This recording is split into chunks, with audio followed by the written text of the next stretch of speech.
Hello, hello, and welcome back to the Pure Nintendo podcast. This is your weekly dose of all things Nintendo. My name is Jemma, and joining me this week, I have my two excellent friends. I have the courageous Kirk. Welcome back, Kirk. Very brave to be here. Yes. As well as the tremendous Trev. Welcome back, Trev. Yeah, I've missed you guys. I'm happy to be with you and excited for those who are listening to this episode because it's a big one. Yeah, it is a big one. This happens to be our 100th episode of this Pure Nintendo podcast. Has reached its Woohoo! 100th episode. Yeah, it's very exciting. We do these weekly, and we love doing them. We've done them since mid 2022, and we thought we'd talk a little bit about some of our best memories, a little bit about where Pure Nintendo has come from, because Pure Nintendo's been around a lot longer than 100 episodes of the podcast, of course. Let's start with a bit of a recap. We've had the 100 episodes. Did either of you have a favorite or a favorite memory? We've had so many interesting topics over the last 3-ish years, just covering just a vast array of everything, from obviously the Tears of the Kingdom launch to the Mario movie, Mario Kart 8 DLC, everything in between. Does anything stand out for you guys? Who wants to go? Maybe Kirk, do you want to go first? Yeah, I'll go first. And the, the funny thing was when I saw that it was the 100th, I decided I was going to go back and see what episode I joined in on, Oh, yeah. and ends up it was episode one. What? Why did I think I came in like on episode 50 or something? I have no idea why. I felt I was a late addition to this whole thing, but I guess not. No, right. Um, Well, that's because good. and that it's still, as much as I hate to say it, that's one of my favorites because that was when I joined to talk about my visit to Super Nintendo Mm. World at Yes. Universal Studios in Los Angeles. Um, and that was a lot of fun to talk about because it was a lot of fun being there. So I remember that one. And also when I went to New York City to try out some games. Boy, I'm going to be very angry with myself right now because I can't even remember the company that I went to go visit. I remember the games. It was Super Konami. Excuse me, Konami. It Konami, was Super yes. Bomberman R, and there was a Metal Gear game that I tried out, I and remember the that. Yeah, Rhythm Castle game. that's That was a right. lot of fun. So being able Yeah, to talk about things like that, I think is pretty cool. very cool. You're like our roving reporter sometimes. Yeah, He I love to travels. Yeah, rove. I was yeah. born to rove. Born to rove. Yeah, The, yeah, the that's true. caravanning Kirk. Is that a word? Yeah, sure. Sure. Seems like it should be. Yeah, Yeah. except I feel like I'm kind of the opposite of caravanning. I tend to travel super lightly. Right. Okay. I Just mean, like Jack remember Reacher. when I went to Super Nintendo World, I flew out of Cleveland. I think my flight was like 7 in the morning, and I got to LA and I went to the park, and then I hung out with fellow writer Bill Steitler for a while, and then he drove me back to the airport at 11:30 p.m. I think California time. I flew back, Wow. so I didn't even spend the night. It was nuts. Wow. Yeah. Well, that's the job, right? Yeah, and it's not a caravan, so No. No, that's awesome. Yes. No, I do remember that because Super Nintendo World was obviously a very exciting, new theme park, and mhm. yeah, getting to go and see it in advance was so special, and yeah, we were lucky to be able to talk about it on the show. That's for sure. And I Trev, got to try the mushroom soup. yes, we'll never forget the mushroom soup, which I didn't get to try because it was just too busy in Japan when I went. That's okay. Yes. I'll have to go back, of course. And like listeners might not know that we did have a podcast before this as well called the Cooper Cast, didn't we, Trev? Which ran for quite some time. Um, so you and I did several episodes of that. Justin used to run that one, and it kind of what did you want to talk about that one a little bit? How it kind of morphed? Or? Um, sure, yeah. Actually, the Koopa Cast, I feel like it kind of started like the podcast is now, and I know Mm, Matt Paxton, who was our multimedia manager, was kind of key on that, and of course we would have at least early on we'd have like our video on so everyone could see us talking. mm, I'm not sure how much that actually added, but it was, it was fun, and a lot of that crew is no longer with us. I mean, they've moved on to other things. It's Mhm. other than Yumi and Justin, maybe Kalen, um, Mhm. but things develop, and we adapt.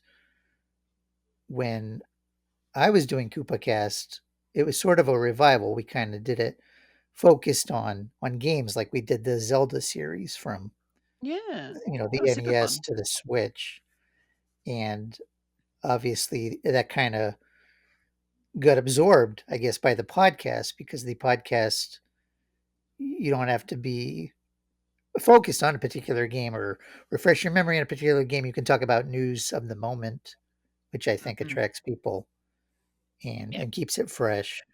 Yeah, it's interesting. I feel like the podcast now is basically the CoopaCast in spirit, just Yep. with the name Pure Nintendo Podcast. Thank you, Trev, for that recap of the Coopercast. I love the name Coopercast as well. It's such a, I don't know, I think it's cute. But that's just me. But yes, we've rebranded as the Pure Nintendo Podcast, and now we've been doing this for 100 episodes. So thank you both, of course, for joining me as many weeks as you've been able to. It's just so much fun. We hope our listeners have enjoyed the journey as well. We'd certainly love to know your favorite episode if you have one. Um, I think for me, my favorite is probably the Tears of the Kingdom one that we did, just because we were the preview to Tears of the Kingdom, because we were so excited about that game. And I think all four of us were on, including Justin, and we were just talking purely about that game. And it was the anticipation was really high. We were really, really excited about it. We were predicting what we were gonna see with the game, and then, of course, with the follow-up, after it came out, where we talked about the game and our first impressions and how we've been going with the game, and it was just I like that two-part series kinda thing that we did, which was a little bit Coopercast-ish, I suppose, Trev, in a way. Yeah, very Yeah. much had the CoopaCast DNA. Yeah. Yeah, exactly. I think a lot of our Coopercast episodes are on our YouTube channel, if anyone wanted to catch them, of course, so that they're there. Yeah, and the video thing is interesting. I'd love to know if anyone is thinks it would be useful to have video. Obviously, we this is a podcast, so there's it's on Spotify, Amazon, etc. We do put it on YouTube as well, but we're not putting our video of ourselves talking, which is something we've thought about, but it's obviously a bit more work. So if that's something people would like, we'd like to know, of course. Yeah, It yeah, would be funny to look at an old CoopaCast and then look at a Pure Nintendo Podcast with video and just see how much I've aged over the yeah, decade. yeah, yeah, yeah, exactly. Yes, that's Yeah. exactly right. Any other memories or things you wanted to add to that conversation? I mean, did you want to touch on how long Pure Nintendo's been around for, Trev? I don't remember the exact date, sorry. Um, I It's can. been I around a while. definitely have. Yeah? I have memories and favorites too, so I don't want to get Okay, overlooked for that. But sure. yeah, Pure Nintendo has been around long. I mean, I've been with Pure Nintendo now. This is going on my 12th year, and Wow. I'm not even one of the originals, because long before that, it started as a magazine. Even before the Kickstarter, it Mhm. started kind of as almost like a zine, a little fan project. And then Yeah. before that, it was a website. Back in the early days of the Wii and DS. So Mhm.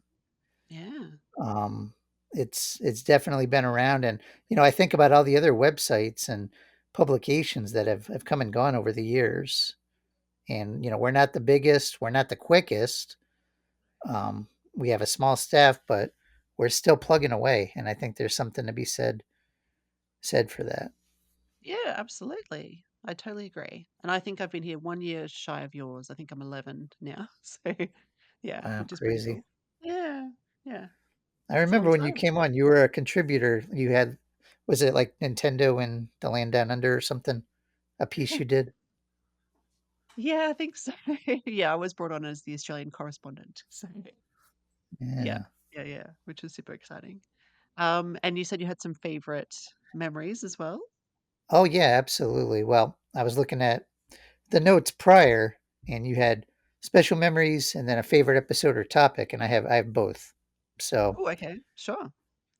as far as memories, you actually kind of alluded to it, and it was the episode we did covering the Mario movie. Mhm. And what makes that a special memory to me is I remember I had caught a late showing. In fact, I think it was the last showing of the evening, and I was joking. We were on the way home from the the cinema, and I was joking with my wife, and I'm like, "Man, I should record while it's fresh in my mind." And she's like, "If you're awake enough." And I kind of hopped on, and it was really late. It was probably, you know, fine time for you because of the time difference. Yeah. Yeah. But I was so tired, but I was also so pumped because I had literally, just seen it 10 minutes earlier. So I like doing that. And hopefully, when the sequel comes out, we'll have an opportunity to do that again, maybe even with a bigger crew. Mhm. But that's one of my fun memories. It was sort of a, I don't want to say an impromptu because we had planned to talk about it, but I certainly didn't plan to do it so Yeah. late. But there's advantages to that too, right? Because you don't have to rely on your memory.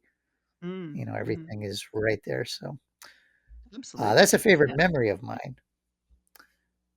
But as far as favorite episodes or topics, um, well, I mean, for topics, I like talking about Mario in general, right? Mhm. Not just the movie. We were talking about earlier how great like the Mario Wonder episode did number wise, and Mm. Yeah. um, there's plenty to talk about there. But for topics, I kind of dig the odd episode where we have a guest, like we've had Mhm. Barry, who uh, I'm not sure he's with Premium Edition anymore, but he used to be. I thought that was a fun. Those were fun episodes, and I'm Yeah. actually hoping maybe in 2025 we can do a little more of that.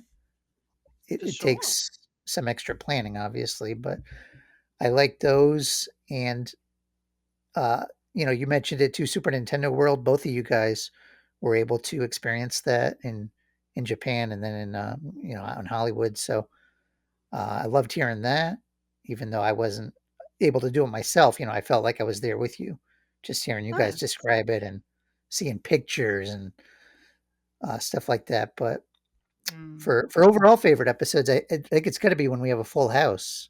You mentioned Tears of the Kingdom. We had Justin on as well. We even had a few episodes I was looking where Katie was on, Yes, where we that's had true. We 5 of did. us, Mhm.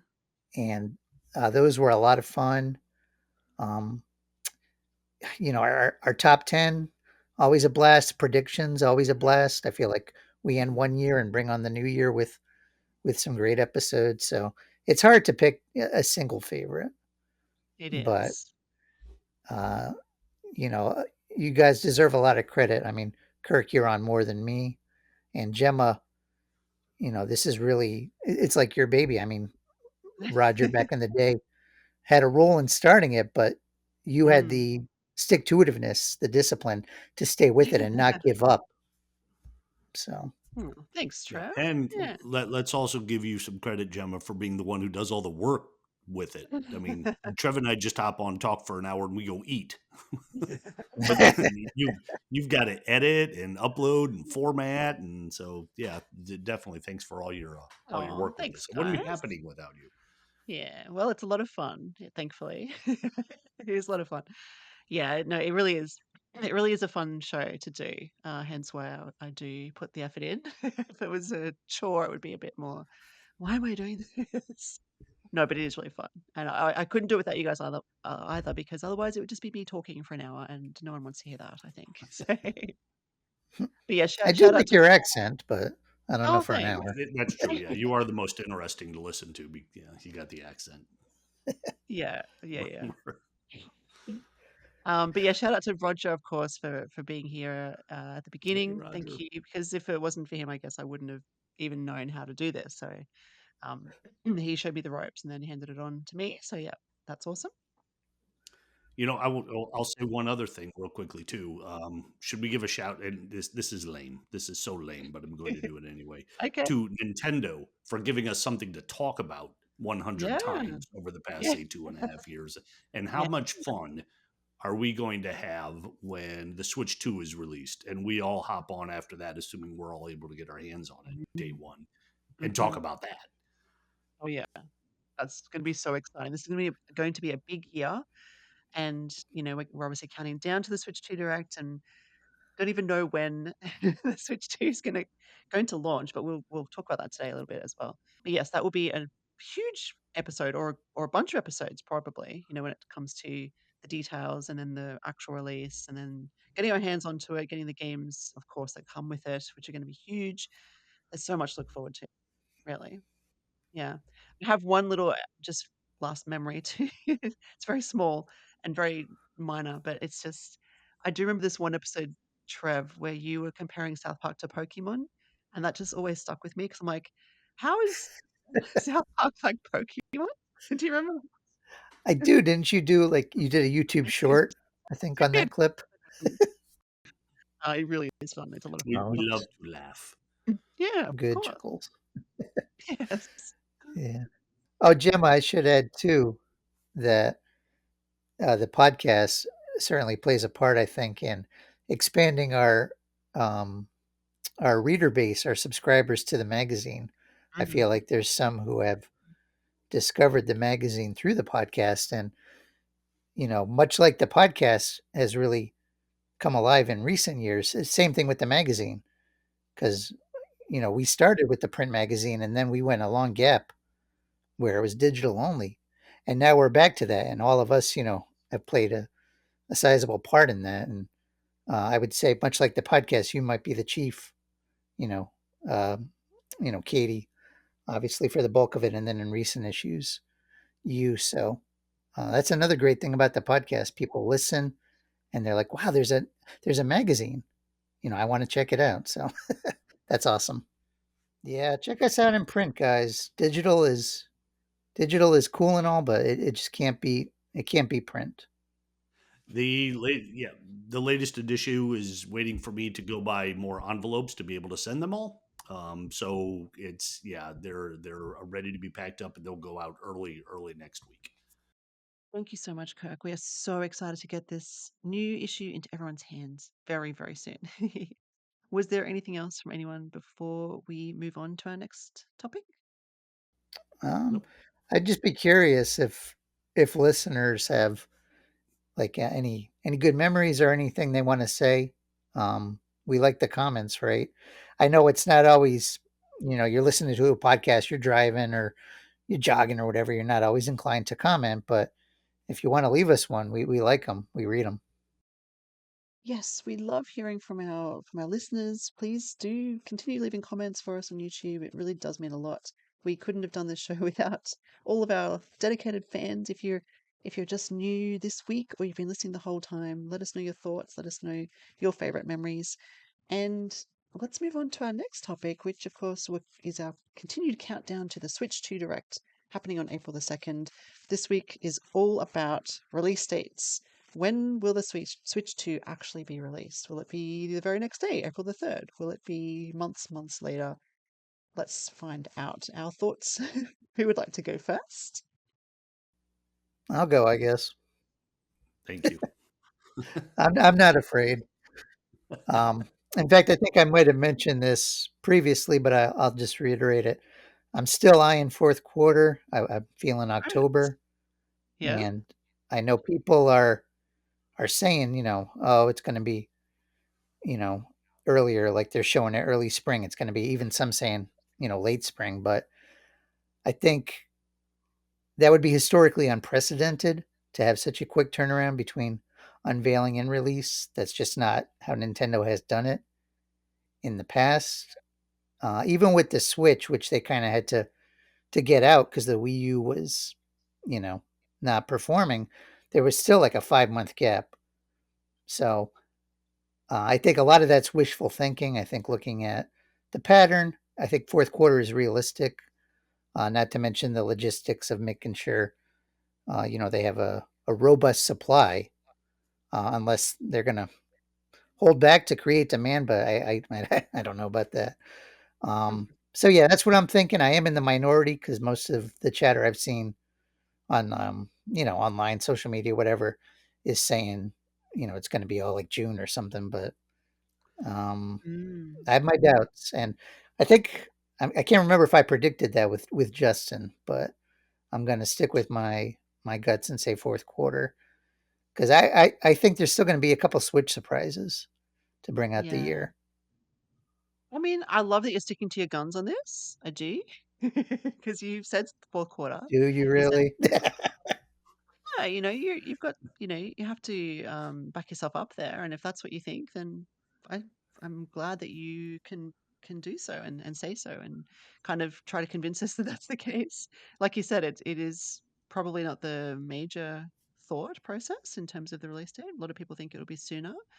But a lot of the previous consoles have released around that time, around the October, November, or September to November, I guess, right? Like going back as far as, was it the Nintendo 64, I think, even? I think a lot of those consoles released later in the year, not the Switch. Obviously, that came out in March, so that was a bit different. Um, we're not going to have a March release because we're already looking in April Direct to tell us about the release. They're not going to wait 11 months. It's kind of hard to say. It's a little bit unprecedented in this case because we had the teaser.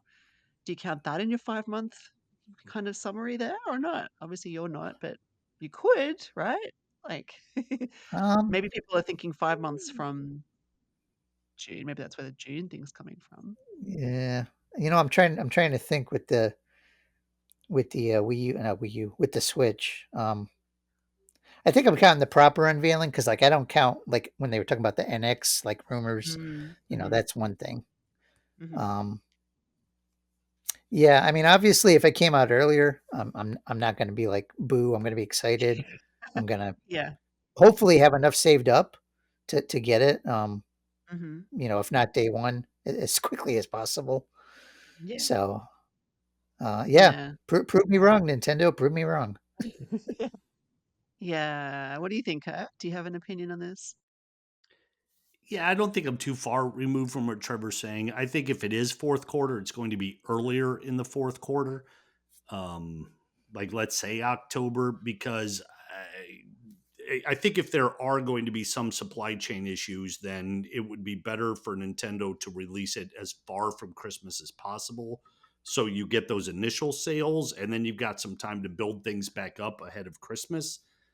Mm, And if they do release it too close to Christmas, then that makes it difficult on the parents and the grandparents and everyone out there. Like, okay, it's late November. I just bought this system. Is this a present or not? Do I make them wait a month to Mm, open it and play it, or do they get it now? And if so, what do they not get for Christmas? Because we just spent say $450 on this. So I'm yeah. not saying Nintendo considers that as they're doing it. That's just as a parent what I would consider. Yeah, Um, that's a good point. Yeah. so I'm hoping early October. I think it could also be late third quarter. I think September. Um, again, for the exact same reasons. I'm hoping that it's as early as August. I can't imagine it would be before that because I think it would be great to have my whole family here as opposed to being at college when it comes out, so we can Mm. hop on the new system together and try out some stuff and have fun all that as a family. Um, but like I've also said, if it happens after Sam, especially is back to school, then I don't have to worry about him hogging the system when I want to play whatever game that I'm getting on day one. So I'll be fine either way. But I think earliest we could possibly get it is August. I'm expecting more towards September, October. Okay, interesting. I wanted to ask you guys a question because, summer over in the US is June, July, August, right? And that's, when it comes to, say, movies, for example, there's always a big blockbuster movie. Movies come out around that period that are going to do well. People go to the movies because they're on holidays. What is it like with gaming? Because I know, like I said, a lot of Nintendo systems do tend to come out later in the year. Would it be good or bad? So let's just pretend it's a June thing, right? As Trev said, a lot of people are thinking it's June. Is that a good move being the start of the summer period, or is that a bad move? Like in terms of what Nintendo might be thinking, just to analyze that a little bit. Does that make sense? um, I Like, do consoles come out in that time of year? Like, would Sony or Microsoft release a console at the beginning of summer? Is that a good time? Do people play a lot I'm of not saying games? they never have. Off the Mm, top of my head, I tend to associate more with closer to like the Black Friday shopping hmm day. But I mean, obviously, it's not set in stone because 3DS and Switch, released much earlier in the year. So I don't know if there's an advantage because, like, for kids, I mean, are they going to be at camp or wanting to play outside? You know, swim, hike, climb trees. I mean, I'm thinking back to things I did as a kid. I mean, maybe kids now with their devices don't even do stuff like that. But Yeah, I I guess can't think back to when I was a kid. There's too way too much difference between then and now, as opposed to what or with regards to what kids are doing. Mm. yeah, I used to hit the hoop with that stick, and no.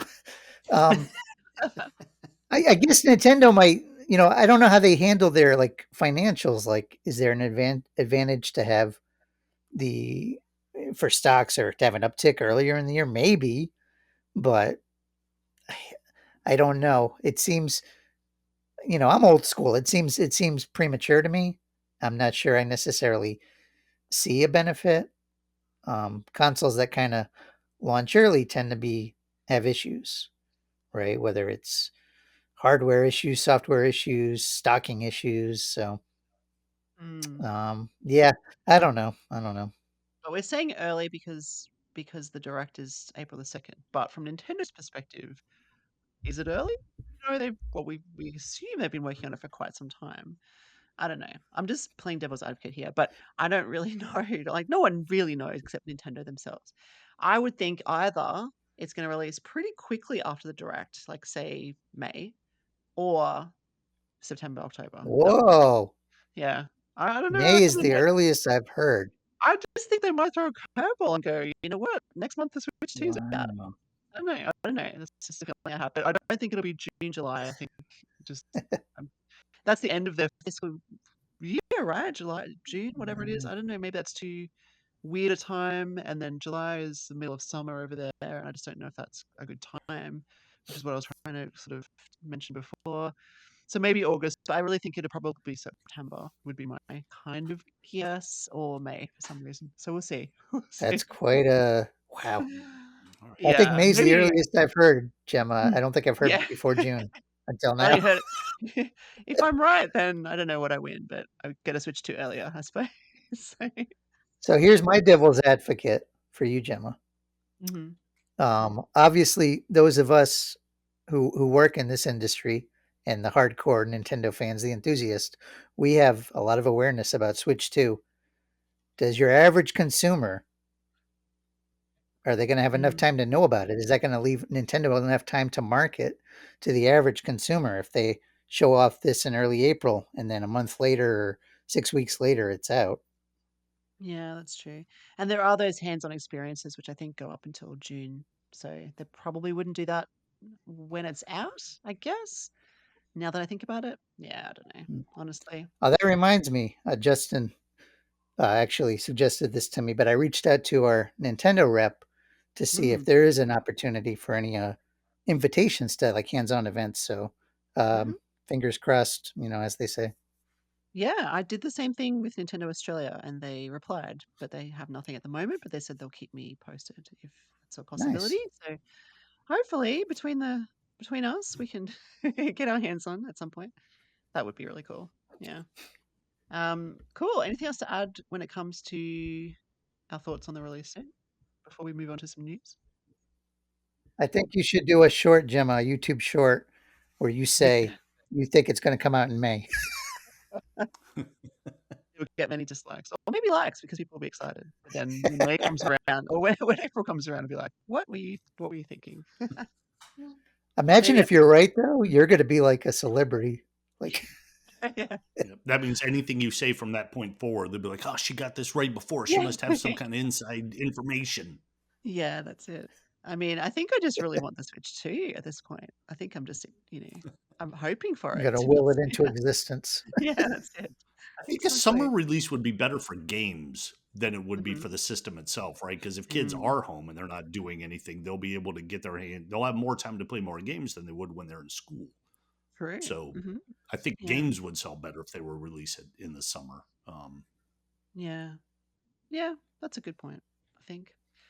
Definitely. Lots of good points there. Let us know, listeners, what you think. When do you think the Switch 2 will be released? Give us a month, give us a quarter, whatever you think. let us know. We'll see. We'll see in 6 short weeks. We'll see. We'll find out everything. Assuming they put a release date in the direct. I'd be very surprised if they did not, though.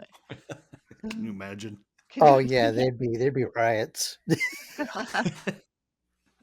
No release Yeah. date, no talk of Metroid 4. Yeah. Oh my What are you goodness. doing? Yeah. What are they doing to us? Anyway, well, the big news this week, I mean, is really disappointing, I think, because it's about the My Nintendo Gold points, which have been discontinued. This was a bit of a surprise and not a happy surprise. I love that they do this. So every time you buy something on the eShop, you earn points and they give you discounts on future purchases. It's great. It's really cool. You might only get $1 off, but hey, a dollar's a dollar. And if you're buying a really cheap game, like a little indie at the eShop, sometimes it might be even be free or really cheap or cheaper because you're getting this discount. Um, what do you guys think about this? Do you think this is a preemptive move because Switch 2 is going to bring something better? Like it's really weird timing to me. I think it ends, is it the 31st of March it ends? Is that what I heard? Yeah, it's right after. Is it the 31st or a little? I know it's right after Xenoblade Chronicles X. I think I Mm-hmm. commented on Blue Sky to Trev's post on that at least I get my one last Yeah. game where I get to earn some points. Yeah. And then you get 12 months to use the points, I think, still. So the points Yeah. still are there, but you won't earn any more after that date. I don't know what they're thinking. It's terrible news, terrible move. Why are you doing this, Nintendo? It's like a couple of dollars. Like what's going on? Maybe it Um, points to an early Switch 2 launch. maybe, They're gonna end up March 31st, and then on April 2nd, the big surprise announcement will be Switch 2 is on shelves today. yeah. Could you imagine? Now that's the earliest we've heard, Trev. Now, Yep. Remember that was Trev's prediction. He's on record. yeah, You can alter my voice like they do with those informers in the shadows. yeah, yes, The exactly. Nintendo Switch 2 will be out on April 2nd. Anonymous source. Uh, Yeah, it's so. Yeah, what could be the reason for this? I mean, I'm guessing you guys also don't like this, right? There's no reason to like this news, right? oh Like yeah, it's not. no, Yeah, no, it's lousy. You got to think they're doing some kind of new new setup for Switch 2, and maybe it's going to take a while to put in place and iron out the kinks. Because prior to my Nintendo, we had Club Nintendo, right? yeah, And that was its own thing. And um, yeah, I have to see what they do. I mean, at least the platinum are still there, which I mean are not as exciting, but it's it's something you can get rewards and playing mm, Switch online games. They'll give you extra ones. So it's probably just a revision for whatever the new hardware is gonna, however it's gonna incorporate it.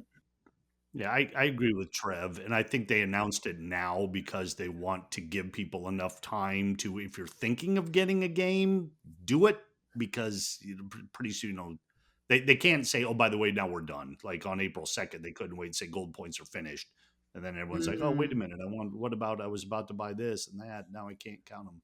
So they give true. people enough time. Maybe that's part of it too. It's a way to drive some video game sales Yeah, ahead of that date because if you've been putting it off, you may as well get something for it.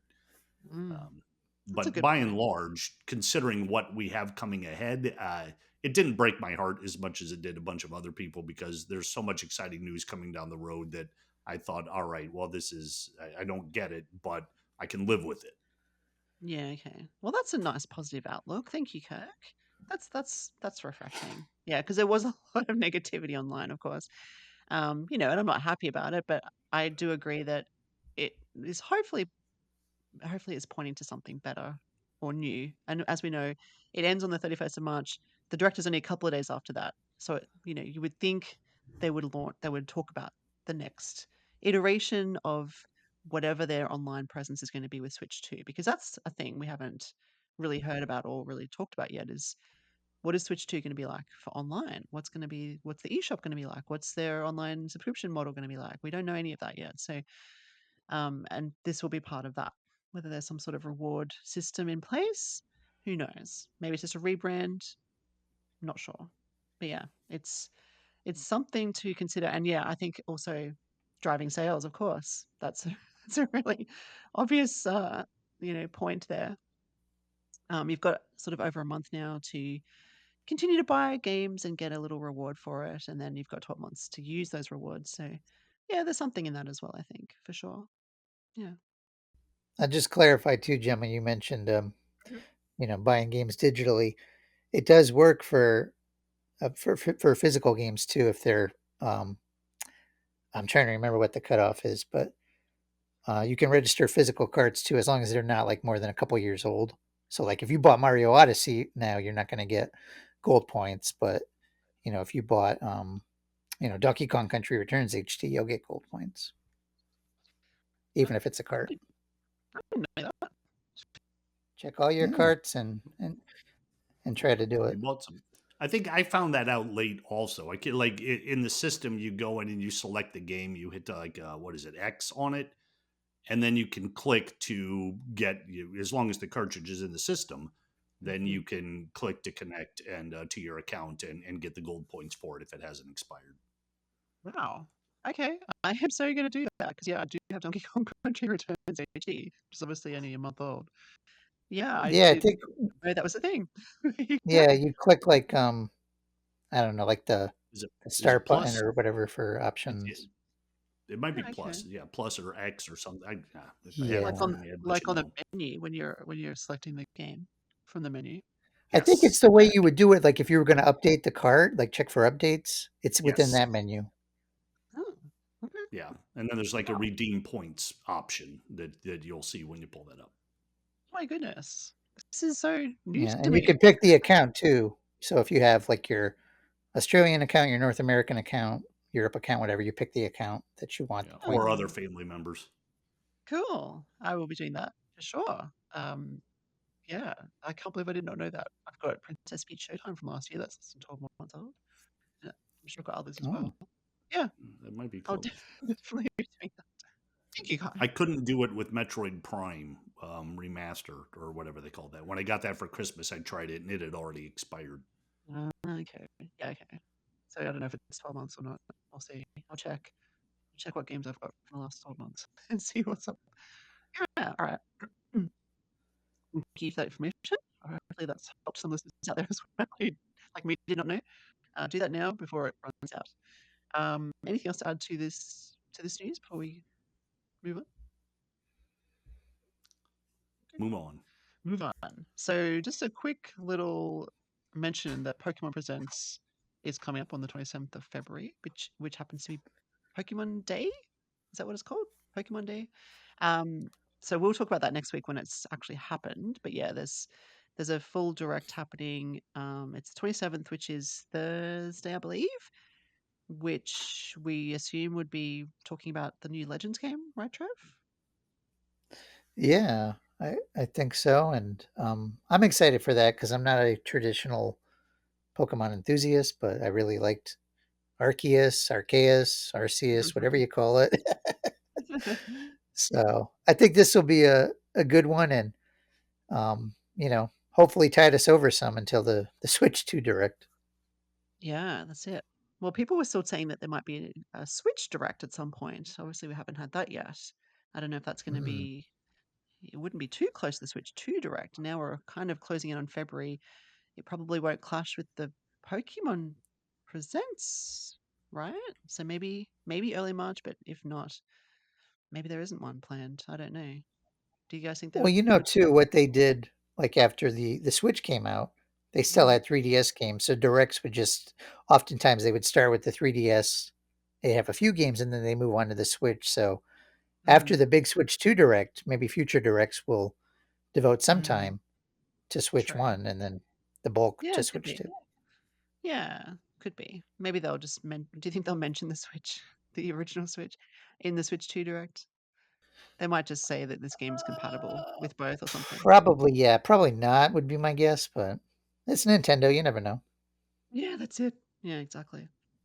So yeah, we look forward to seeing what the Pokemon Presents gives us. We'll talk about that, as I said, next week when we've got more information. The last piece of news is Kemco's newest game is not a retro RPG. What's the deal with that? Yeah, What and is it? I put this in there because Kemco often gets flack because they have like a model that they use to pick what games they're going to release, and they're almost always retro JRPGs that are developed by a few different developers. They tend to pull them in. Mhm. So I just want to make sure everyone out there knows that sometimes that's not always the case. They have a new game coming out called, I think it's 3 degrees Celsius, Mhm. which is listed on the site as a cool harmony of ambient music and grains. I almost want to just leave it there so you can go see what it is that means. But it's one of those types of games where you have blocks falling down and you match colors, and the more colors that you match at once, the more points you get. So sort of a Tetrisy kind of thing, except a huge game screen. Maybe like 20 rows I'm looking Oh, at here wow. of Yeah? content falling down. So yeah, very big. And it looks interesting if you're looking for something other than a JRPG. Now you can also add Kemco to the list of publishers that you'll check out. Yeah, that sounds kinda interesting. Yeah. 20 rows or columns, I guess, right? That sounds Yeah, yeah. yeah. That's what did I say? Rose? I meant Oh, I columns. don't know Thank you. what you said. I said rows, Okay. so yeah. I wasn't correcting you, I was correcting myself. Yeah, that does sound interesting. Nice. Have they had other games before that have not been RPGs? Or is this the first one? Yeah, Yeah, occasionally. okay. I'm hard pressed to come up with the names for them right now. But they do have. There was one series that they were doing that was quite a bit different. But yeah, Yeah, you could okay. check out Kemco or Trev. You may know. Yeah. I actually reviewed one from them, and my memory is it had simplistic graphics. Yes, Um, it's the one I'm thinking of, and it was it a was, while ago. So yeah, it's not that the game wasn't memorable; it's that it's too far back for me to pull in the I info. think it was called Hide and Dance, if I'm remembering right. That could be. Hmm. I'm gonna actually, oh, and I'm right, Hide and Dance. Actually, the Wikipedia entry quotes our review, so Cool. cool, That's nice. cool. Yeah, Yeah. it's like Yeah. when Zen releases a game that's not pinball. It happens sometimes. So yeah, Yeah. Yes, check them out. Yeah. they did. They did that mini golf game, right? They got to bring that back. Oh yeah, and they had a dungeon crawling RPG they released. Like it began with O. Um, I can't remember the title. But David Temple reviewed it for us, I believe. But yeah, they've got a few. Oh yeah, Yeah, cool. Do we think we'll be when is this game out? This Chemco one that we were just talking about? With the 20 rows or whatever? Oh, Columns, sorry. yeah, Said it again. you asked just a little too quickly. Oh, sorry. Talk amongst yourselves while I look Well, this up. soon. I is actually Chem saw an email for it, but I forget the date. Um, mhm. And Chemco, is it the publisher or the developer? Publisher. Publisher, okay. So they look yes. for games from devs and tech, you know, traditionally they look for more RPG focused games, but they also do others, publish others. Yep. Good to know. Yeah. What was the name of this crazy grain game? Is it Three called crazy? degrees Celsius. 3 degrees Celsius. Okay. It looks flashy too, so be careful if you're sensitive to a lot of flashing lights. I wonder if they'll have settings for that. Um, Mm, at least that's how the trailer looked to me when I was looking. I'm like, whoa, what's going on? Like a yeah. discotheque. There'll be a warning at the beginning. Do not, if you have photosensitivity issues, yeah, don't let this Yeah. game. Anyway, cool. Did we find out a date on Oh, that? I think it's out now. Oh, okay, They cool. shadow dropped it. Bum, bum, It bum, bum. did. Nice. Just like Shadow dropping the Switch 2 that Nintendo will do after the direct. Yeah. All right. Well, let's move on to the games that we're playing this week, and we have a nice healthy list. I'll begin. I'm just playing a game called Ultros, Ultros, which I just began playing for a review. It's out now. I think it came out last week. It is a, I want to say Metroidvania, even though we don't like that term because it is pretty much a, it's that style. Um, you know, it's a side scrolling with the sprawling maps, and you're discovering new areas to go to along the way. But the thing that makes this game stand out is the visuals. It's visually very striking. It's very colorful. You're I don't really know yet what I'm doing. I'm playing the role, I think, of a demon, or else I'm inside a demon. I don't really know. Something to do with demons. But I'm a person. I believe it's a female character, but she looks a lot like Vega. Is it Vega from Street Fighter? You know, the dude with the Oh, claw? yeah, with the mask and the claw. With the mask, yeah. The character reminds me of Vega just because it has that mask, I think is what gives me that impression. And you can fight. You have a sword, and you can jump and you can roll, and it's again Metroidvania. You can upgrade your skills along the way. You can This use that word, Gemma. That's just my own quirk. So, yeah, we all know what it means. I think it describes a genre or a subgenre fairly well.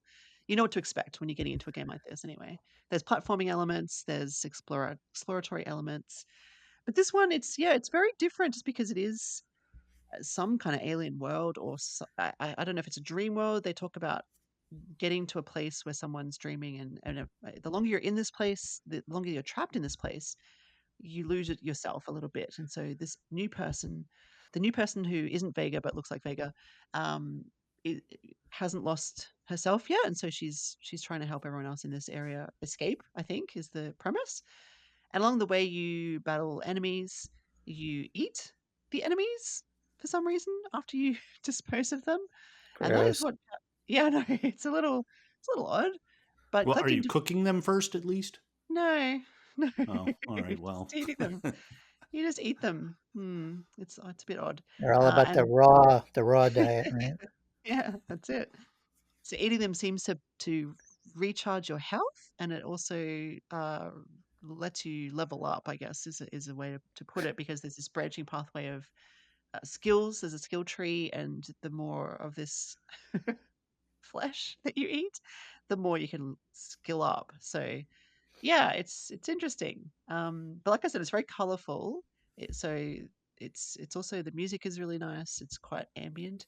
There's definitely boss fights to have along the way that are quite tricky and with big gross enemies. I don't know if you eat them at the end because I haven't managed to beat a boss yet, but I'm And kind of on this the is end of only teen rated with all this enemy eating. Wow. the Yeah. It's not super bloody, it's just gross. Like, the concept, right, is Yeah. kinda gross because you kill your first enemy and then it says, "Oh, press X to pick it up," or whatever, and so you pick it up and then it's like, "Eat it." I'm like, "Wait, what?" You press I think it said L to eat or something. I'm like, "Eat it? Are you sure So that's what what are I'm you supposed to again? do?" I'm looking at the picture. You look like a space samurai hippie or something. you know what this looks like to me, the visuals, and I'm going to date myself on this too, but if you imagine a Roger Dean painting where they said, this is kind of boring, let's have Peter Max throw some color on top of that, then that's the way this looks. It's really trippy. It's got a 60s It's vibe to very it almost trippy. with Yeah. Yeah, it's almost too colorful. Yeah, it is very trippy. That is a really good word because it is, and again, I don't know yet because I'm still early on in the story whether you are in a dream world and that's why it looks so trippy, or whether it's just a foreign, planet, like it's not Earth, it's something else, and that's why it looks so different to Earth. Not sure. And so maybe you're not really eating them, you're just consuming their essence or soul. Or I'm not really sure where it's going with that, but it is a unique experience. And you can also plant seeds. I'm yet to really work out what that does for you, but you can do it. So there's a small gardening element there. It's a Um, weird looking game. yeah, it's definitely, It's it like they're can talking be. about ancient demonic, but then you're talking about these alien landscapes and then karmic Yeah, cycles and like it's a hodgepodge. yeah. That's why I'm a little lost as to what it is, because I don't really know yet myself. Like, you pass through this area, and they call it the motherland or something, and there's like a big, what looks like some sort of mother figure holding a child in the background. I don't know if it's a statue or a mural. I'm not sure because you can tell from the visuals, the background and foreground. Sometimes it's hard to tell which one is which. So sometimes you'll come across something like, "Is that an enemy? Do I need to attack that?" It's like, no, that's actually it's behind me. So the depth perception is not necessarily the best. Um, and I've just encountered somebody. There's a few people you meet along the way, and I've just encountered someone who's run away from me, and I'm chasing this person, and she thinks she was the chosen one or something. But now she's like, "Oh, wait, are you the chosen one?" So I don't really.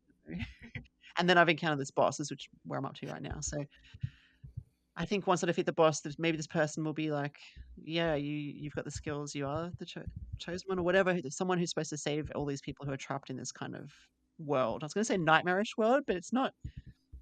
It is and it isn't. Like it's a nightmare from the point of view that it's this trippy, weird place where people eat each other. But also, is it real? I don't know. So yeah, I'll find out more as I progress. It's interesting. Let's just say that. But it is on sale if anyone was interested until the 27th of February. It's usually $24.99 US and now it's $17.49. So I think that's 30% off. So if that sounds interesting and you want to eat your enemies, then jump on board. You might get some Nintendo, my Nintendo Gold points while you're at it. So, but anyway, let's move on to Kirk. What are you playing this Yeah, week? I have two games I'm going to talk about this week, and I'm going to talk both about both of them very briefly. Okay. The first is Warriors Abyss. This is the game that I had just started to play last week. It's Hmm. the kind of roguelike dungeon crawling approach to a Warriors game. Right. I wanted Yes. to have my review done by now on this because I like it, but I don't know how much I like it. And I feel like I've got to keep playing this to really get a handle on what's going on because the pacing of it is kind of bonkers. And if you know anything about the Warriors games, one of the things they bring into it is that there is this gigantic roster of warriors. Over the Dynasty Warriors and the Samurai Warriors games, it's just grown and grown and grown. And almost all of them are in here. And as you progress, you can unlock different characters that have different abilities, but it doesn't mean you need to use that character. You can get those abilities for the characters that you prefer. And it had never really occurred to me before I started playing this, but I really have favorite characters in these series that I like to use all the time, which I mean, it's not like a Mario game where, they're all so distinct that, you're going to have a favorite, like, say, Waluigi, for example. Um, Yeah. but yeah, I'm like, oh, I got to hurry up and unlock Kunoichi or Sun Jingzhang. And my apologies if I didn't pronounce that right. That's how I pronounce it, I guess. Um, but it's difficult and it throws a lot at you right away, so it's hard to figure out what to do, and like you'll end up taking the wrong path sometimes and just get annihilated, and you don't know if it's because you're no good at it or you weren't equipped right or you're not supposed to be there yet. So I'm working through all of that as I complete the review process, and that should be ready to go early this week. I'll get that review up. Cool. um, the second game, and I'm mentioning this today too because it's a follow up. I talked about how I went back to Saviors of Sapphire Wings, the DRPG that I was playing, and it was bundled when it was released with a game called Stranger of Sword City. I completed Saviors of Sapphire Wings, and I'm now playing Stranger of Sword City. And you asked me what the main differences were last time. Hmm. Um, the problem with Stranger of Sword City, it has a lot of things that it does better. It came out later. It seems the graphics are better. It has voice acting. But boy, they start you off with a character creation screen and you have no idea whatsoever what a lot of the things mean or do, and like what, you're going to get other characters but you don't know what they're going to be, so you have to create this character based on nothing and guessing that you're optimizing it the way you're supposed to. um, I'm assuming it originally came with an instruction manual perhaps that explained Mm. this, because these were originally released a while back. I think I mentioned before, I didn't even look it up, PSP games, maybe PS Vita. um, so what I've done this time, of course, is gone online to get a walkthrough, some kind of thing to guide me through it. And soon after you create your character, you are given a roster of other characters. And this is why I bring that up. The walkthrough, I said, immediately throw all these people out. It's a diverse setup, but it's not really going to help you beat this game. Get rid of them, strip them of all their items so that you don't have to buy new ones, and then create following this. So that's what I'm doing, and next week we'll report if that goes better. But Okay. I mentioned in the review back when I first reviewed this game that although I think Stranger of Sword City may be the more interesting one, you definitely don't want to start there, and that's absolutely still the case here. So, Right. Interesting. But you could like you can physically start there. Like you can choose either one from the beginning, oh right? yeah, and you can Yeah. swap between them. When you launch the game, it pulls up a screen asking which one you want to play, so you can flip back and forth Hmm. as you want. Yeah. Okay. Interesting. Cool. Thank you. Thank you, Kirk. Sorry, I don't know why I almost called you Trev there. Um, You're welcome. probably. Bye. Oh But wait, no, I'm too soon. no. Probably because I was thinking Trevor's up next. What Okay. have you got for us, if you're done with that? Sorry, Kirk. If you're done. Yes, yeah, go Yes. ahead. Okay. Thank you. What are you playing, Trev? Okay, so I got a pair of games. First one I'll talk about is called Stunt Flyer, which is kind of a generic name, if I'm being honest, but Yes. Yeah. the game is very Pilot Wings esque. Mm. And it looks like a kid oriented version, which I guess makes sense. The developer, I think, kind of does kid games. They did like a Paw Patrol game. Um, Not that the game is, uh, simple, because there's still challenges, but it looks a lot like Pilot Wings. Specifically, was it Pilot Wings Resort on the 3DS? Because the island you're navigating looks a lot like Woohoo Island. In fact, I may boot up the game just to compare, because there's a lot of similar Mhm. sites and topography and all that. But uh, even though it sort of looks like it could be a cheap game, I mean, it's $15. It's on sale right now, so I can see the effort. At the same time, it does not have the polish or skill that a Pilot Wings games has, in pretty much any area, from controls to missions.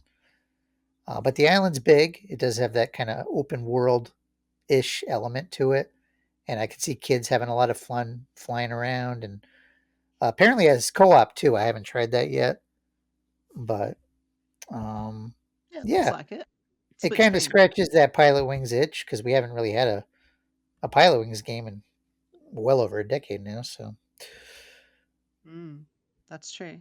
There's one screen that has this like red skull sort of embedded into the wall. What is that? That looks pretty scary. what screen you looking at? Oh, you're in like the volcano area. Yeah, it does look a Yeah. little creepy. The game is rated E though, so Hmm. I don't know. I haven't Yeah. seen that yet. As you fly around, you'll find all sorts of, little goodies. You can find rings that just give you experience. You can find little presents and statues and whatnot. So I'm sure there's a lot of little like hidden Easter eggs and whatnot. Cool. 96 gold points. Just saying. Oh, You'll earn yeah. some gold points if you buy it. How about that? What's your second game there, Trev? Okay, so I go from a kind of kid focused game to one that's more for grown-ups, and that's a game, or not really a game, it's a visual novel called Never Seven: The End of Infinity, which I took on a whim.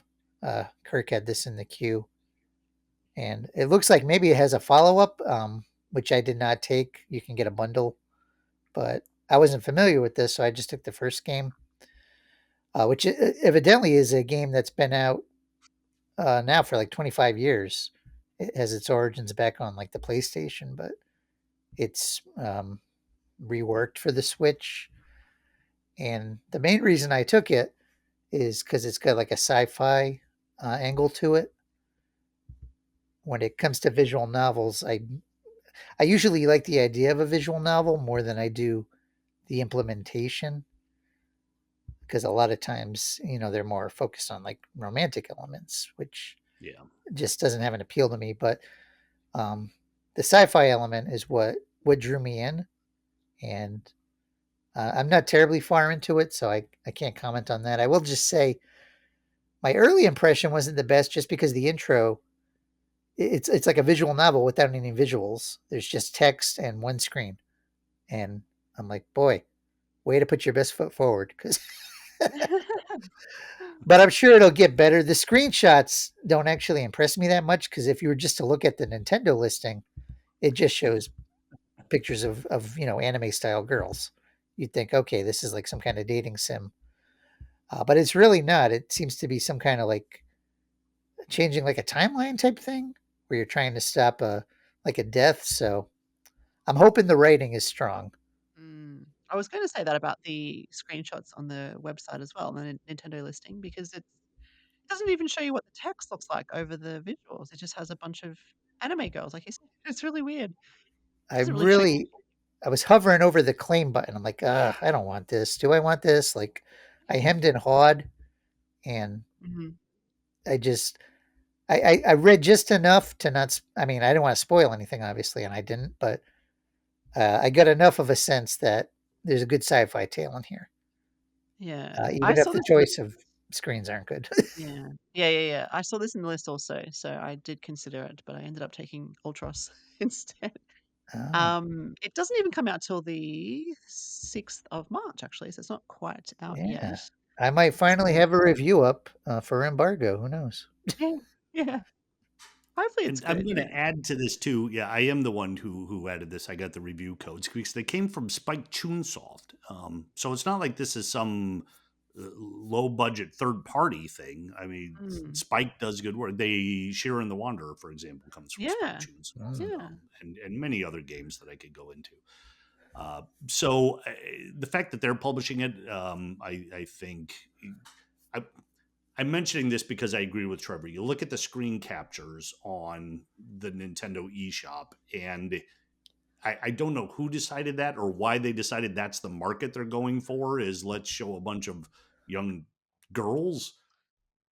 What there's one holding a crab and another one just in a swimsuit. Like there's nothing in here Yeah. to indicate what the game is, and I feel that's an unfortunate move. Or maybe Mm. they're just trying to appeal to a specific audience. But you know what, Trev? I think I'm going to do is I will go ahead and take the second game that's in this package, and then work through that, and then you and I can decide whether we'll do it as the package or we'll each put up individual reviews Oh, um, okay.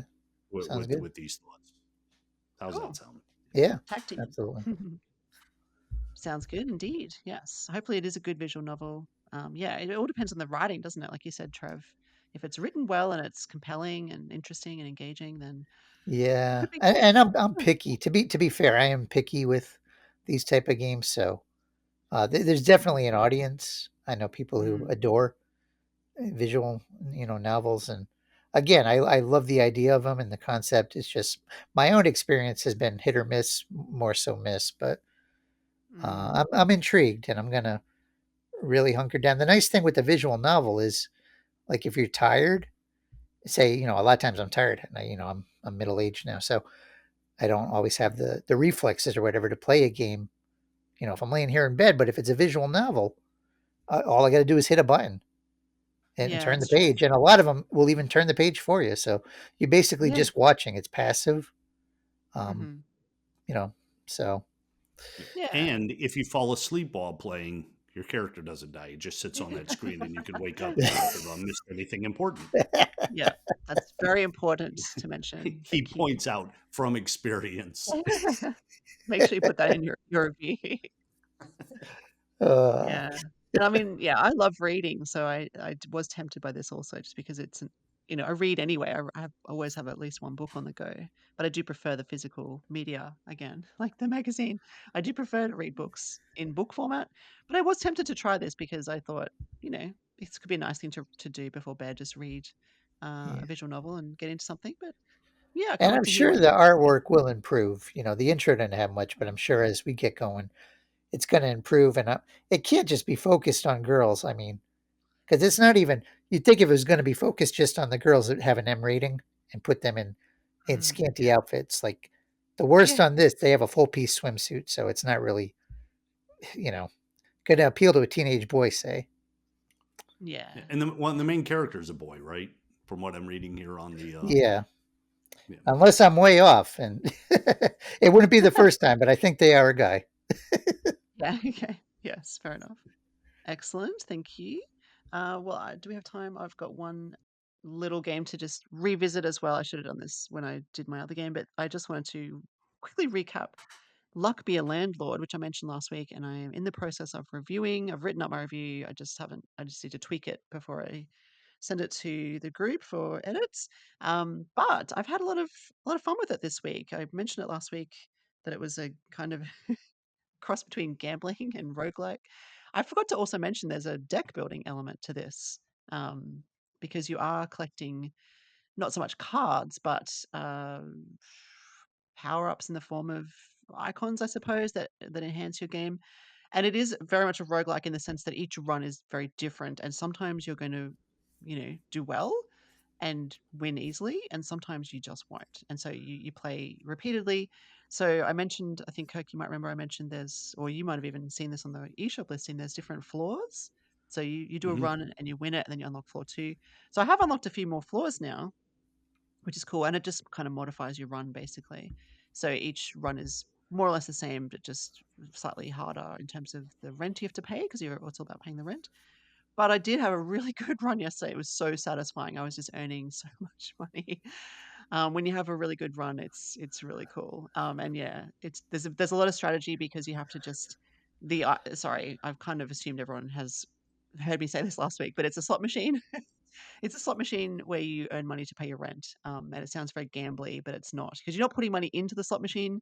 You're just pressing a button and the slot machine does its thing. And whatever comes up, you get coins out of it. So it's not so much about losing money. It's more about earning money. And it's all about trying to pay off this full landlord who just keeps putting your rent up every week by a lot, by way more than inflation should dictate.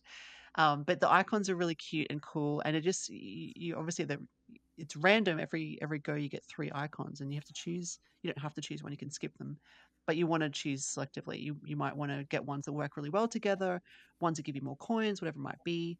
There's a lot to it. There's a lot more to it than it sort of seems on the surface, I guess, is the point. So yeah, I've had a lot of fun with it. My review should be up. If not by the time this podcast episode airs, then very shortly afterwards. So watch for that. But yeah, just a Did you ever see quick. the Twilight Zone episode called The Fever? No, I don't think so. Yes. No, I, what's I that one? mention it because if you keep going up floors and up higher and Oh, higher, yeah. do not stand by the window at the end of the game. Oh, okay. Yeah. All right. That's it. That that sounds ominous. Well, it's a very good episode of the Twilight, especially if the machine starts calling your name. Okay. Okay. That would be really cool if it has that tie-in to something. Yeah. I don't know. I haven't got to the top floor yet, so Yeah, I'm they not should at sure. least reference it. I mean, yeah, you can't make a slot machine game and not reference that episode of the Twilight Zone, I don't think. I will need to look into that. That's cool. That's very cool. Thank you, Kirk. See, that's the stuff I love about these episodes. When you throw in these nice little interesting tidbits that I am not aware of, and that are, Well, yeah, that are when funny you and cool. guys can make your Simpsons references, I do it with the Twilight Zone. Yeah, Hey, yeah. The Simpsons did a lot of Twilight Zone references in the Oh, Treehouse of Horror. True. A lot of the And best episodes are based off of Twilight Zone. yeah, yeah, they have some good titles. The way they make puns out of the titles and stuff. And Marge Simpson was addicted to slot machines, so there's that tie-in also. there you go. Yeah. Thank you guys. Anything else to add before we close things off for the week? Just a shout out again to everyone who made 100 episodes possible and aren't here. Justin, Katie, even those who really have their DNA in it, like Matt and Roger. And it takes a village to build a podcast. Yes, as the saying goes. Yes. Yes, thank you. And so now we've reached our 100th episode. Thank you so much, listeners, for joining us each and every week. We really, really appreciate it. Please hit that thumbs up button on YouTube if you can, or give us a rating on Spotify, Amazon, or Apple, depending on where you're listening. It really does mean a lot to us. We really appreciate your time, and thank you. So you can also catch us over on social media. I think Trev and or Kirk mentioned Blue Sky a few times during the episode. We are on Blue Sky, so you can catch us over there to see what we're doing. We also have our excellent website, of course, with all our reviews and news, purenintendo.com, plus the magazine that we put together. which is about to be sent out to everyone who's already subscribed. But if you would like to join us for the next issue, please do so over on patreon.com/Pure Nintendo to get yourself a copy of our physical magazine, which will be sent directly to your address, whatever your address is. Thank you so much again, everybody. Thank you, Kirk. Thank you, Trev. And until next week, game on, everybody. Bye. So long.